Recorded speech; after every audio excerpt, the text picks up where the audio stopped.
Learn Chinese characters. Lesson 1. Introduction and basic strokes. Today, we'll give you a brief introduction to Chinese characters. The Chinese writing system is completely different from the English writing system. English and other Western languages use the Latin alphabet and are largely phonetics, which means words are pronounced as they are written. Chinese, on the other hand, has no alphabet. Instead, it uses characters, which is called Hanzi. You can see Hanzi everywhere. Chinese characters record meanings and are separate from the spoken language or the pronunciation. For example, this Chinese character is yi, which means one. Let's look at another one. Men means door.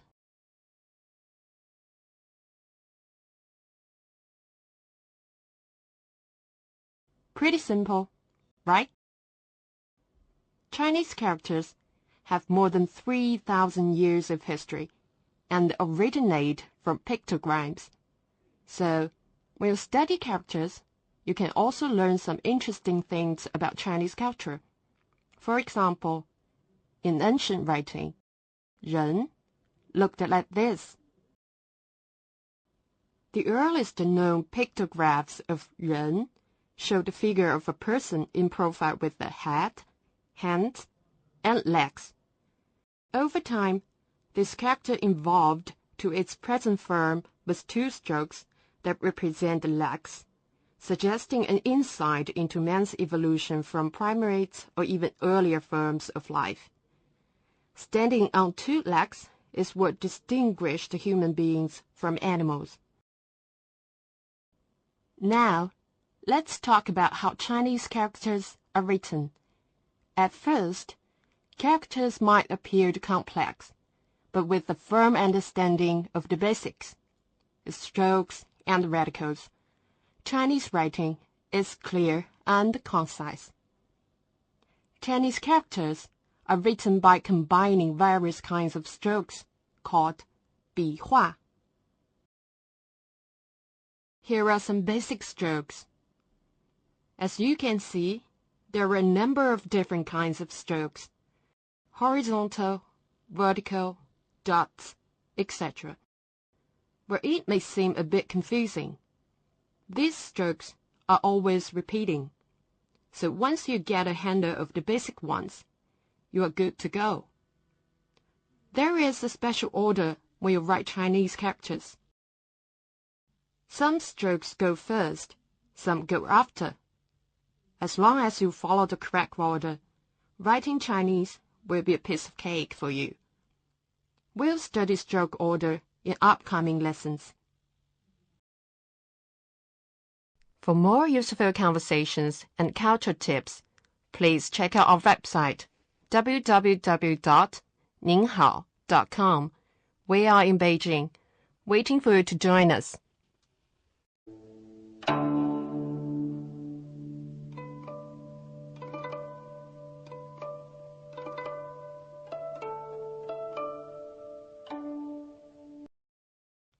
Learn Chinese characters.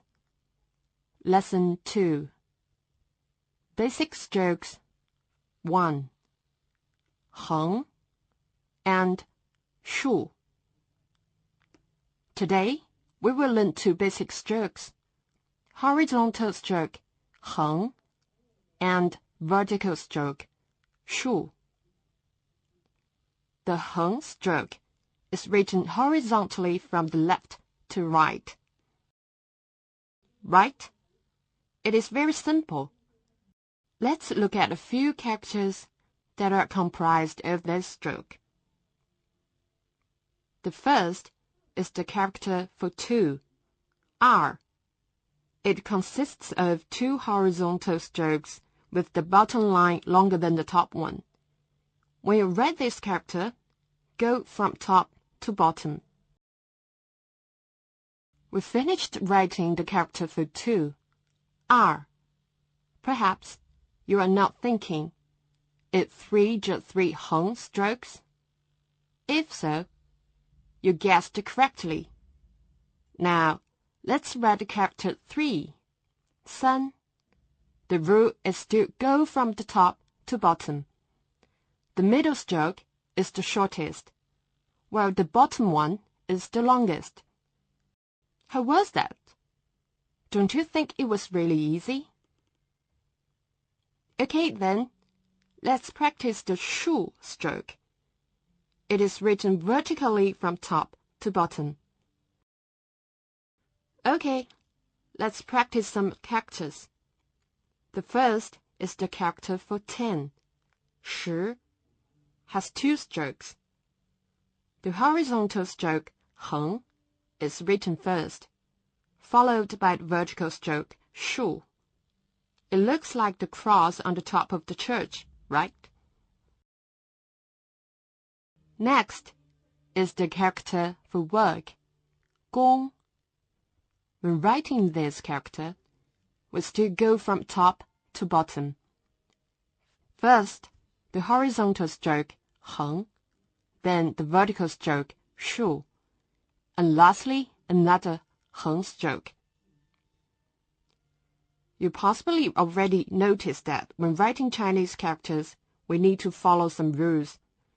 Today, we introduce the 2 of them. The first rule is horizontal strokes before intersecting vertical strokes. Let's review the character 10, 10. The second rule is top before bottom. A good example for this rule is 3, 3. Let's review this character 3.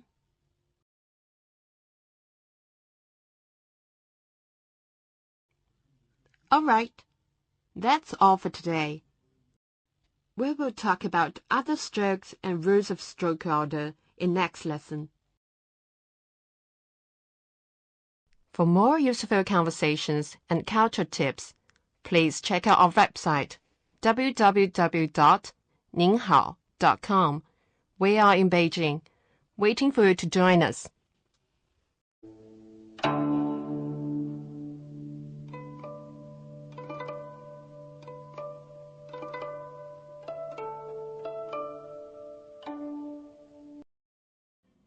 Learn Chinese characters. Lesson 3. Basic strokes 2. 撇 and 捺. Today, we will learn 2 basic strokes. Left falling stroke 撇 and right falling stroke 捺. Let's start with 撇. The 撇 stroke is written from top to bottom left. Okay, let's practice writing some characters that use these strokes. The first one is the character for factory, 厂. When writing this out, first write horizontal stroke, 横, and then the left falling stroke, 撇. The next one is the character for thousand, 千. We've studied 1, 2, and 3. You are probably thinking, if 1 is 1 Heng stroke and 2 is 2 Heng strokes, shouldn't 1,000 be 1,000 Heng strokes? Nope. In fact, 1,000 is pretty simple to write. When writing 千, we follow the rules introduced earlier, moving from top to bottom. First, write the left falling stroke, 撇, then the horizontal, 横, and finally the vertical, 竖. The 捺stroke is written from top left to bottom right. Okay, let's practice writing some characters that use these strokes. The first one is the character for 8, 8. When we write, we start with 撇, then write the right following 捺. Pay attention to the small gap between the strokes. They are not connected. The character 8 looks like Papa's mustache.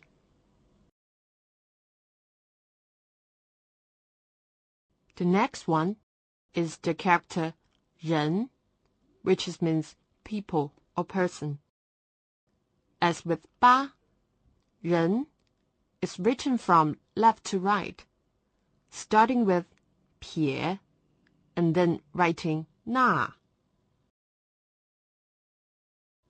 The difference from 8 is that there is no gap between the two strokes 撇 and 捺. It looks just as we described it in the first lesson, like a person standing on 2 legs. When you first start out writing, you might think that your characters don't look very good. But don't worry.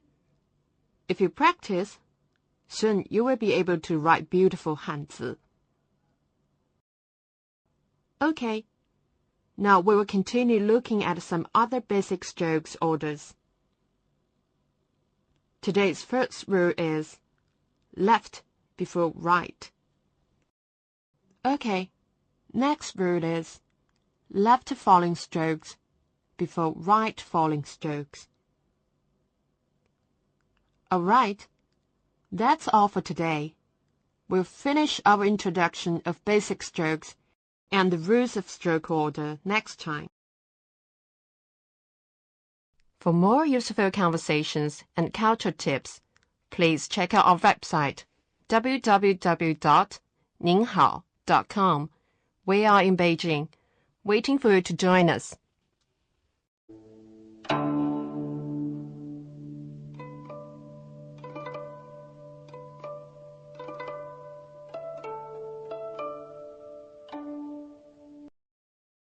Learn Chinese characters. Lesson 4. Basic strokes 3. 点 and 折. Today, we will learn another 2 basic strokes, dot stroke 点 and the turning stroke 折. The 点 stroke is written from top to bottom right. Oh, it is very easy. Let's look at a few characters that are comprised of this stroke. Let's look at the character for wide, 广. Pay attention to the first stroke of 广. We have already studied numbers 1, 2, 3, 10, etc.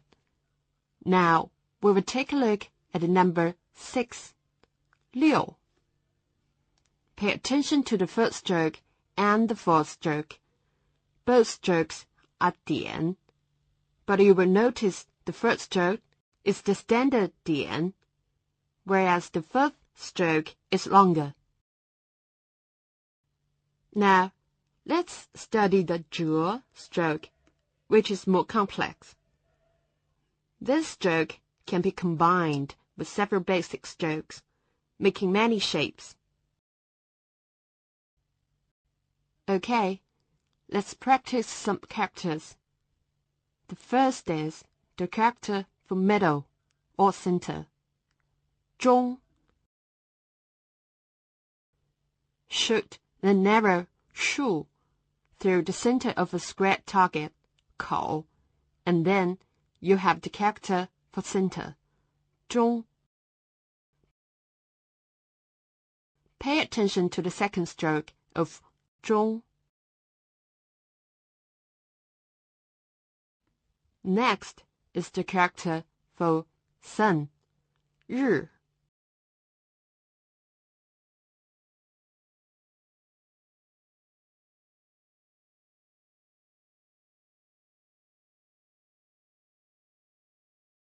This character is very simple. Pay attention to the second stroke of 日.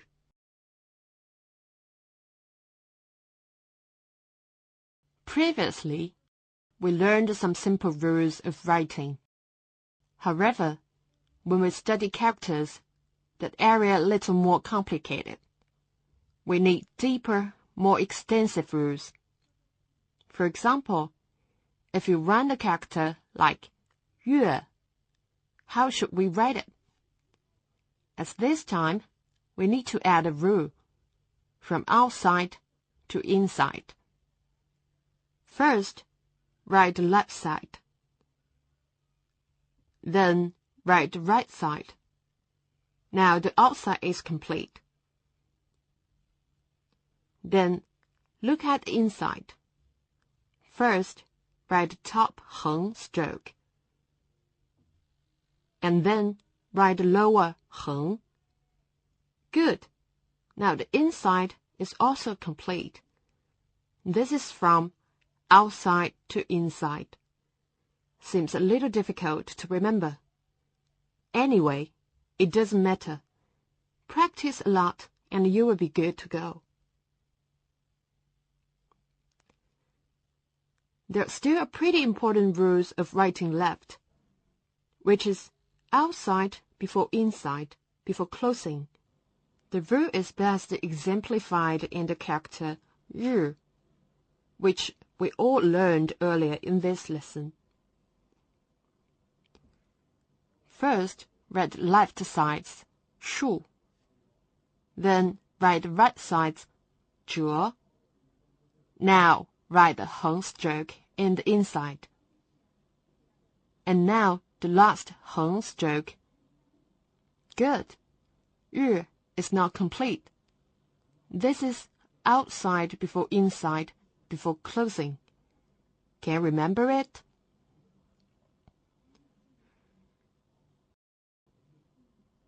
Please remember the following rules. It is very useful. Middle before two sides. This is the middle. Then write the left side. Then write the right side. This is middle before two sides. All right. That's all for today. See you next time. For more useful conversations and culture tips, please check out our website, www.ninghao.com. We are in Beijing, waiting for you to join us.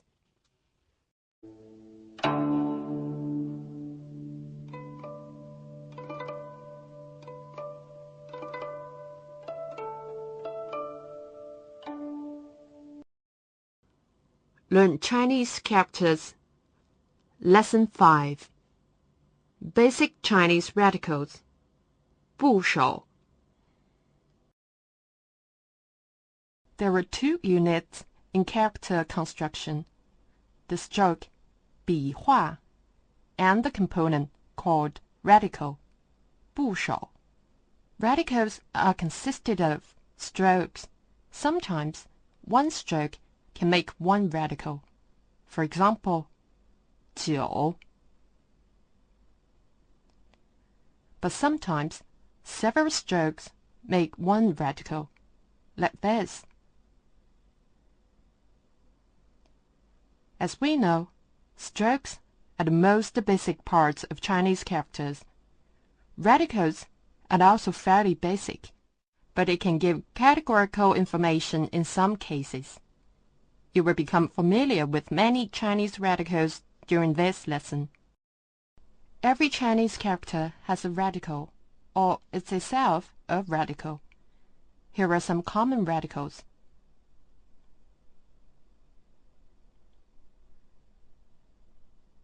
Chinese characters are often catalogued and a radical index in a dictionary.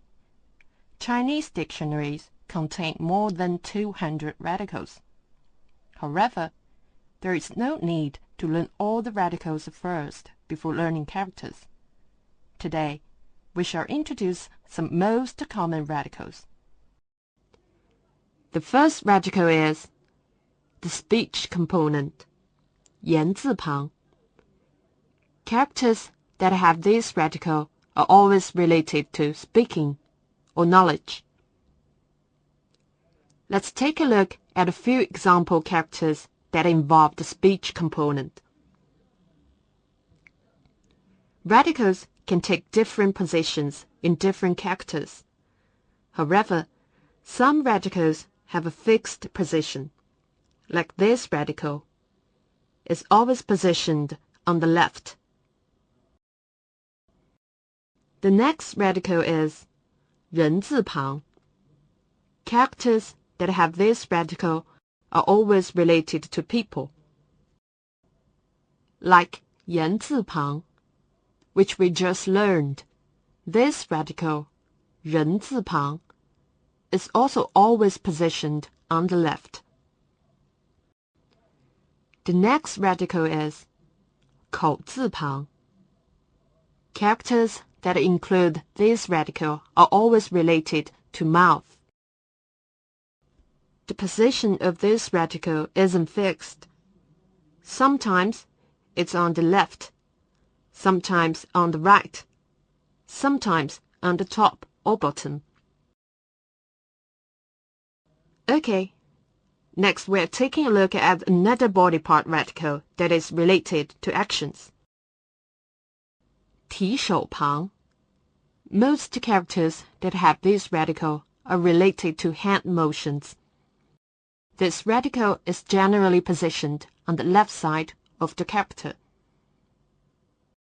For examples, 打 means beat, hit. In general, you are directly using your hand or using some instruments to hit. 拉 means pull. In general, you are directly using your hand or using some instrument to pull.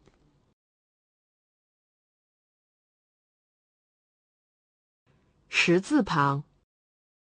Most characters that use this radical are related to eating. This radical is generally positioned on the left side of characters. For examples, 饭 means food. 饱 means full. Generally indicates food from eating. 走之旁.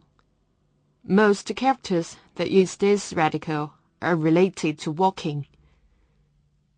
In regards to the radical's position within a character, it's generally on the left side. For examples, 近 means near. Walk a short distance and then you will arrive. 远 means far. Walk a long distance until you arrive.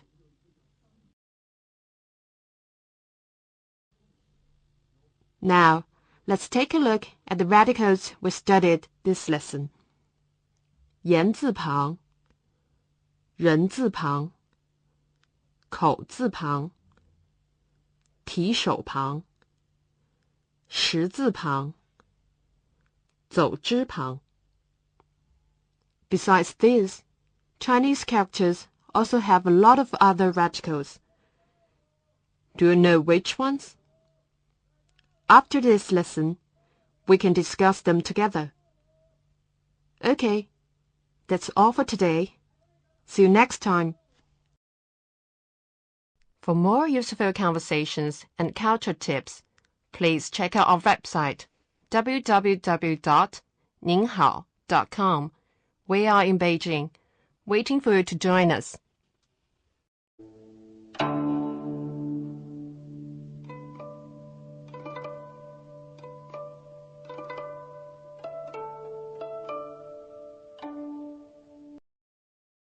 Learn Chinese characters. Lesson 6. Pictograms, 象形, and self-explanatory, 指示 characters. We already studied the basic strokes of Chinese characters and the key radicals. We will begin studying some principles that are used to define and explicate the characters. Today, we'll be discussing pictograms, 象形, and self-explanatory, 指示, characters. The first principle we discuss is 象形. Pictograms are words formed from things which can be drawn, such as animals, a person, or objects. Let's take a look at the picture below.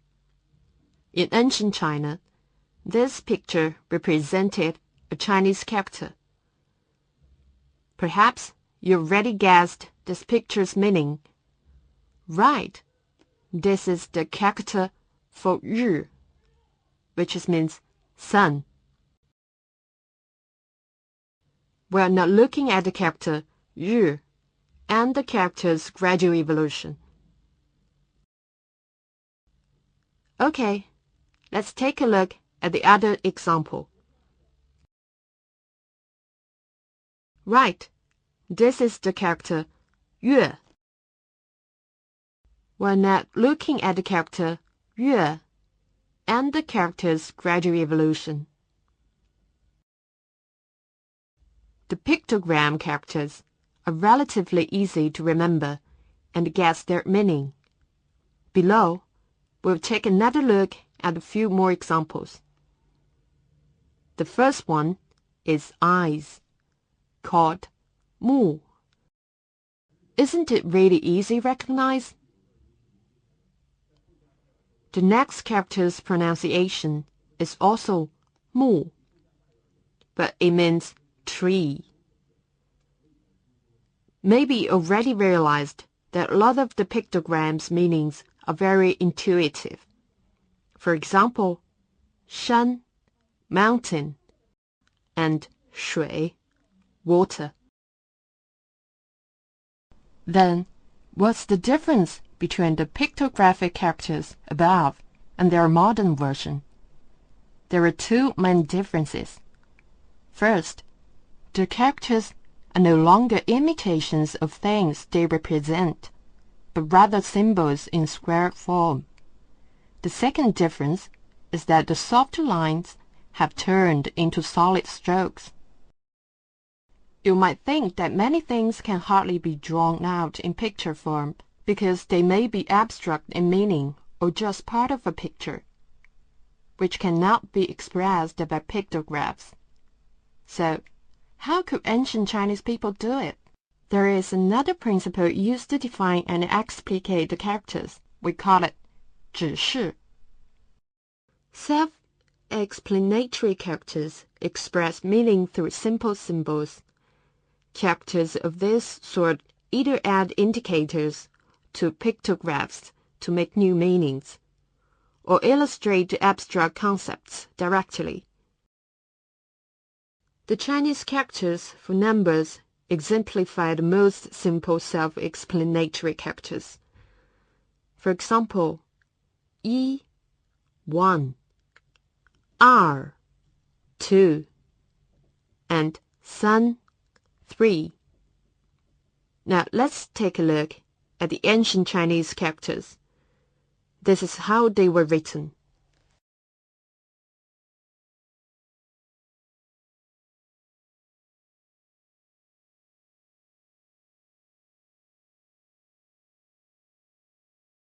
Another classic example is the characters that represent directions. The characters 上, up, and 下, down. Pictured below use a long symbol and a short symbol to express the upper side part and the underside part of a plane. Our last example comes from the pictogram character, 木, that we've just learned about. 本, root, and 摸, treetop. The characters respectively use a short string underneath and a short string on top to indicate the positions of a road and the treetop. Okay, that's all for now. We shall continue to discuss two other principles that are used to define and explicate Chinese characters in next lesson. For more useful conversations and culture tips, please check out our website, www.ninghao.com. We are in Beijing, waiting for you to join us.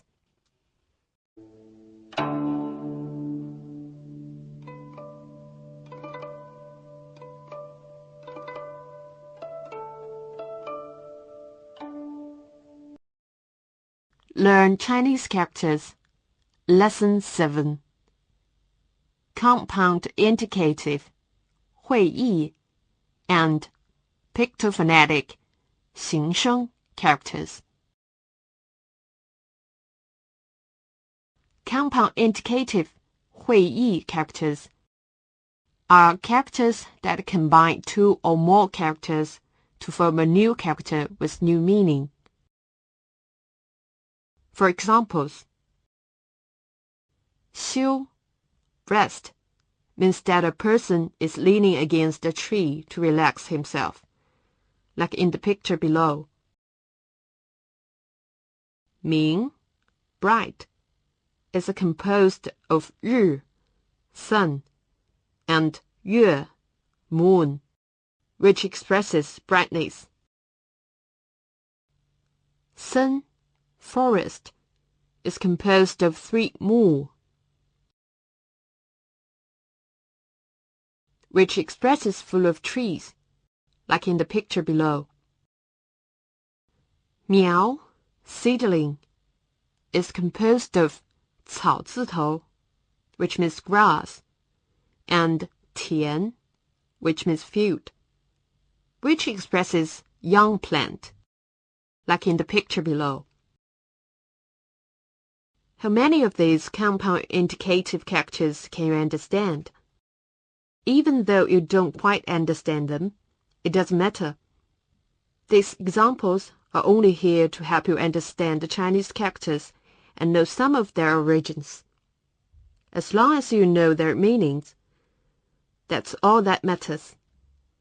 Anyways, don't you think Chinese characters are really interesting? Now, let's take a look at pictophonetic 形声 characters. Pictophonetic characters are made up by 2 parts, namely the semantic element and the phonetic element. And the former one indicates the meaning, where the later one indicates the pronunciation. 90% of Chinese characters are pictophonetic characters. For example, in the character 才, timber, the left 木, wood, is the semantic element, and right, 才, is the phonetic element. In character 芽, the upper 草字头, grass, is the semantic element, and the lower 芽 is the phonetic element.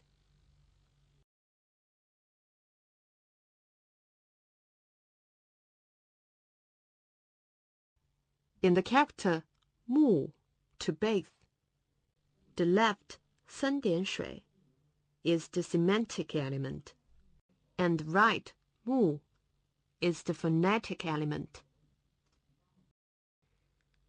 In the character 桥, bridge, the left 沐 is the semantic element, and the right 桥 is the phonetic element.